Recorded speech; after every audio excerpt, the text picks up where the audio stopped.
Hello friends, welcome back to Cini World. Today I am going to explain you a sci-fi, romance, drama film from 2016 titled Passengers. Spoilers ahead. Watch out and take care. The interstellar spaceship Avalon can be seen traveling through space, headed to a colonized world called Homestead 2. All of its quarters are empty, the vessel is on autopilot. The crew members as well as the passengers are in hibernation. Suddenly, the ship passes through an asteroid belt that's weakening its shields. Power is diverted to the main shield, but the ship is on a collision course with the giant asteroid. Suddenly, the asteroid collides with the ship, causing various malfunctions. The ship begins self-reparations, but one of the hibernation pods activates. The passenger awakened is Jim Preston, a mechanical engineer. His pod opens and an automated system helps with his awakening, telling him that he's spent 120 years in suspended animation and that the ship is only 4 months away from Homestead 2. He's told that he will be able to spend the time enjoying the luxurious aspects of the ship. Jim receives instructions about his ID band, his cabin and the primary activities he's to take part of prior to the arrival on the planet. Excited and nervous to meet the people on the ship, he gets ready, leaves his cabin, and walks into an automated class meant for an entire learning group. Jim looks a little anxious as the hologram explains the situation on Earth, calling it overpopulated, overpriced, and overrated. It tells him to hold his questions to the end of the lesson, but Jim keeps asking why. He's the only one there. He realizes that the hologram can't answer him and goes to search for other people. He gets to the main concourse of the ship. No one is there either, but an automated informational desk offers to help. Jim asks to talk to a real person, and it sends him off to talk to a steward, but when he finds that no one is there too, he asks to speak to the captain. When he gets to the bridge, even though he doesn't have access to go inside, he can see that none of the main crew is awake either. Jim eventually goes to the observatory, where he finds out that the ship is actually 90 years away from Homestead 2. He realizes that he woke up too soon, so he rushes back to the concourse and sends a message back to Earth asking what he should do because he doesn't know how to get back into hibernation. The communications system informs him that the overpriced call to Earth would take approximately 55 years to get an answer back. Jim is devastated. He walks around and finds the ship's bar, where he sees another person. As he's talking to the bartender, something seems strange about him. When he goes to get him a drink, Jim realizes that he's an android. It's called Arthur. Jim wants to find out more information from him, but he can't even explain to the android how it's possible for him to be there ahead of time. Jim wakes up in his cabin the next day and goes to the cantina, where he quickly realizes that most of the things on the menu are reserved for gold-class passengers only. He gets his plain coffee and tries to figure out how to fix his hibernation chamber. After he gets all the tools, he manages to get it operating and lies down inside of the pod. But nothing happens. Next, he decides to use the tools he found to get into the crew's hibernation chambers. That doesn't work either. Small malfunctions happen around the ship. Jim keeps returning to the bar to drink, but mostly to talk to Arthur. The android gives him some advice that convinces him to break into one of the gold-class rooms and try to have some fun on the ship. Jim tries all the restaurants, the games, the entertainment system.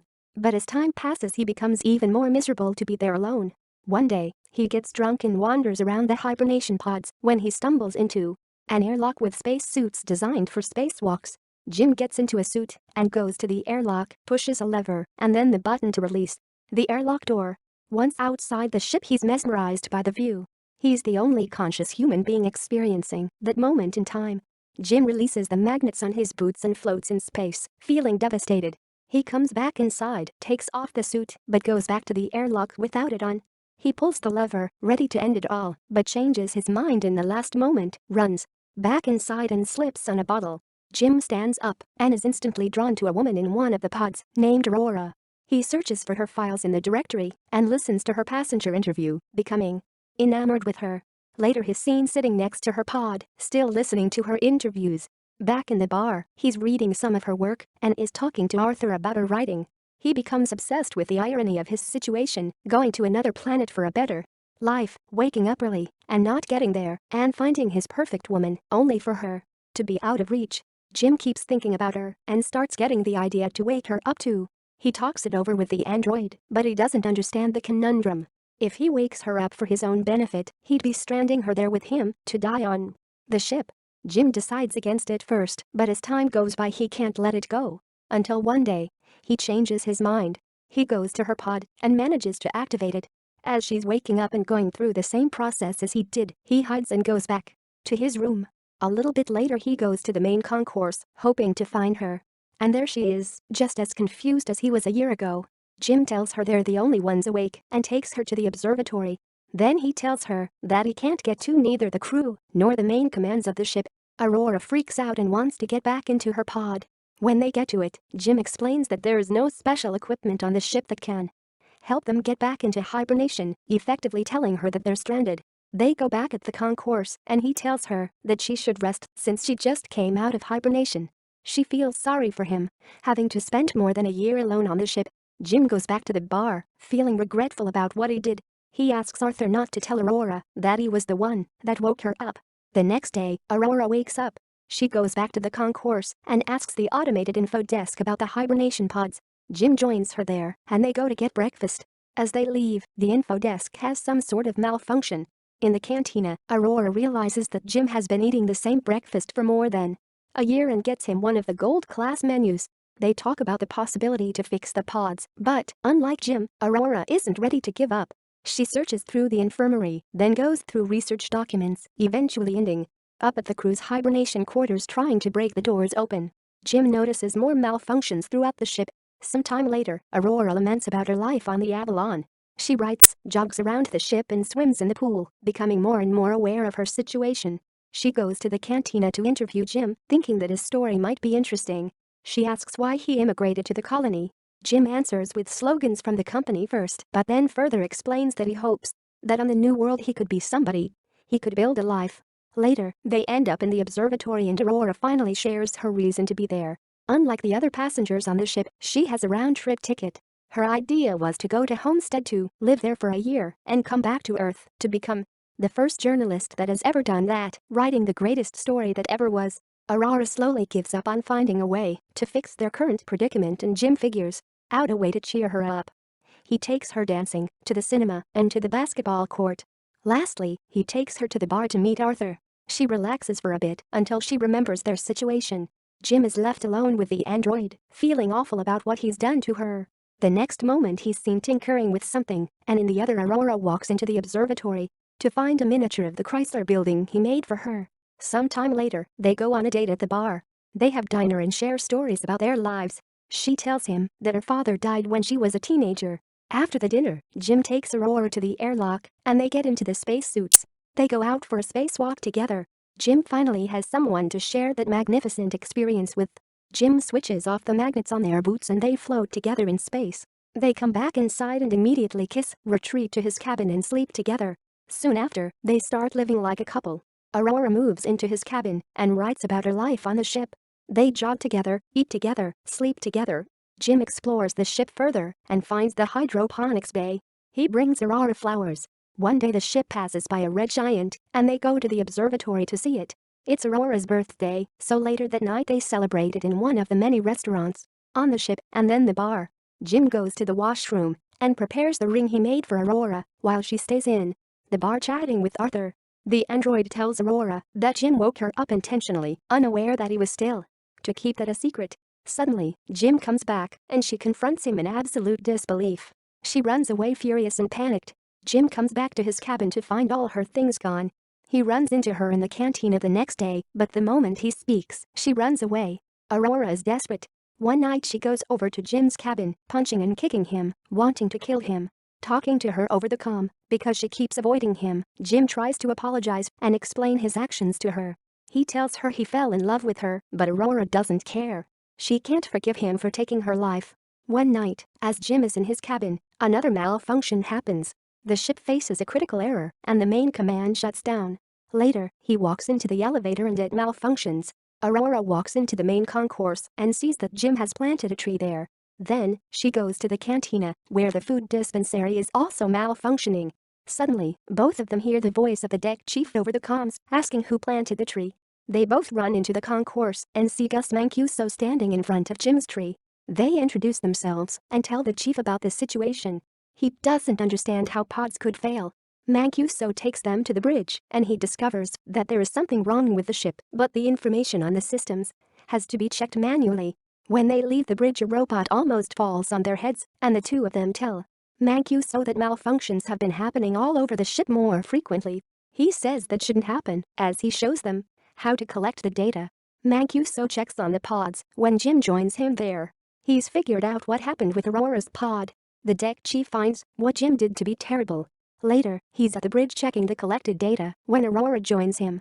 They talk about what happened with her pod, but he tells her that he can't do anything about it. Jim walks in with the broken robot. Mancuso feels the hibernation sickness, so he goes to rest, but as he walks out, he coughs out blood. That night, Aurora can't sleep, so she goes for a swim. Suddenly there's gravity loss throughout the ship and she starts drowning as the water from the pool moves with her. The gravity drive resets and she barely makes it out alive. They both run into each other going to find Mancuso.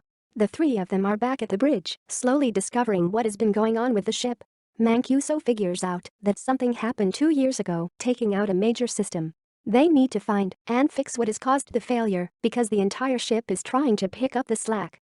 If they don't fix it, the entire vessel will be stranded. They go to find the problem, but Mancuso faints, so Jim and Aurora take him to the infirmary. He's dying and there are no treatments that can stop it or prolong the time he has left. Some time later, the three of them meet in the observatory and Mancuso gives Jim his ID bracelet, tells them to fix the ship and immediately perishes. Suddenly, the lights change to an alarming red and the ship starts shaking. Jim tells Aurora that he needs her help and they run toward engineering, but there's another failure in the gravity drive. And immediately another one that afflicts Arthur as well. Jim deactivates him. They finally arrive in engineering and start looking for the problem. They find it in the power plant, and as they open the hatch, Aurora gets sucked in. The asteroid has caused a breach in the hull in that area. Jim gets sucked in too, but he holds onto the hatch as it keeps closing on him. Eventually he gets sucked in too, but they quickly manage to seal the breach. Instantly after fixing that problem, Jim realizes that there is more than one breach in the hull. The two of them follow the trajectory of the meteor and find that it has hit the reactor control computer. Jim thinks he can find replacement parts for it. They find the part and change it, but the process of venting the reactor still fails. They do it manually, but it fails again. Jim figures out that he needs to open the vent door from outside of the ship so they can cool the reactor down. Both of them go to the airlock, and as he's getting ready to go out, he gives Aurora Mancuso's bracelet because he might not come back. She helps him with the suit, and as he walks into the airlock she tells him to come back because she can't live on the ship without him. Aurora goes back to the reactor, where the temperature has hit critical heights. A bolt from the reactor propels into her arm as Jim is getting closer to the vent from the outside and sees the door. The temperature rises in the reactor room while he is trying to bypass the vent door to open it. He soon realizes that he'll have to manually hold the door open so the reactor can vent, and he tells Aurora. She doesn't like the plan, but he goes ahead with it and tells her to vent the reactor. She doesn't want him to die and they argue, but he tells her that they have to save the other people and she vents the reactor. The process is successful, but the fumes from the reactor push Jim away and break his tether. The pressure in his suit is dropping too. He tells Aurora what happened and she moves as fast as she can to get to another suit and bring him in. He apologizes to her again. She puts on a suit and flies out to get him, but her tether is too short. She's pulled back, but suddenly grabs onto his tether and manages to pull him in. Aurora drags Jim into the infirmary, only to find out that he's already dead. She uses Mancuso's bracelet to override the medical protocols and to resuscitate him. The medical pod does the work automatically and revives Jim. Aurora forgives him. Later, Aurora fixes Arthur and they give Mancuso a proper space burial. Jim takes her to the infirmary and tells her that he's found a way to use the medical pod as a hibernation one. He tells her to get inside the pod and ride out the rest of the journey in there. But, as is later revealed, she declines and decides to stay with him, awake on the ship. Jim finally proposes to her, and they live out their lives on the ship. 88 years later, the Avalon arrives on Homestead 2. The crew wakes up and finds the ship in a very unexpected state. Aurora leaves them a message, retelling the story of the life her and Jim had on the ship, while the rest were sleeping. Thanks for watching. Please subscribe for more videos.